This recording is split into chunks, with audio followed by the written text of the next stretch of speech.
महाराष्ट्र में अगले साल 15 जनवरी को बीएमसी चुनाव होने हैं, जिसे लेकर राज्य की सियासत में उबाल तेज हो गया है। एक तरफ चाचा भतीजे यानी शरद और अजीत पवार के फिर से एक होने की चर्चा जोर पकड़ चुकी है, तो दूसरी तरफ महायुति में दरार की खबरों पर पूरे तरीके से मुहर लग चुकी है। तो राज्य में बीएमसी चुनाव से पहले क्या सियासी खिचड़ी पक रही है, जानेंगे इस रिपोर्ट में। महाराष्ट्र की राजनीति में इन दिनों तेजी से हलचल बढ़ रही है।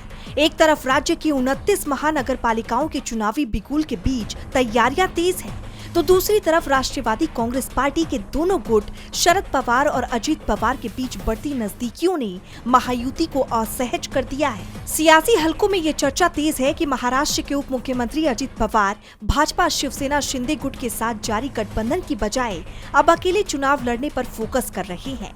साथ ही उन्होंने शरद पवार गुट से गठबंधन की इच्छा जताई है। खबरें हैं कि अजीत पवार ने शरद पवार की राष्ट्रवादी कांग्रेस पार्टी के नेताओं से फोन पर बातचीत की, जिस दौरान उन्होंने गठबंधन करने का प्रस्ताव रखा। इसके अलावा खबरें ये भी हैं कि पुणे में 25 दिसंबर को देर रात अजीत पवार और रोहित पवार के बीच बैठक हुई।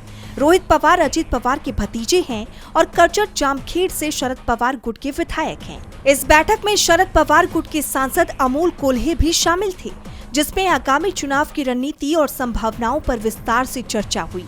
तो वहीं बैठक में इस बात पर भी चर्चा हुई कि साथ मिलकर चुनाव लड़ने से किस तरह का राजनीतिक फायदा हो सकता है। अजीत पवार के इस रुख ने महायुति की टेंशन बढ़ा दी है।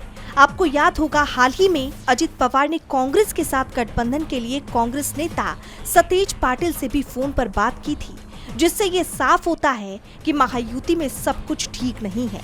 डीबी लाइव की रिपोर्ट।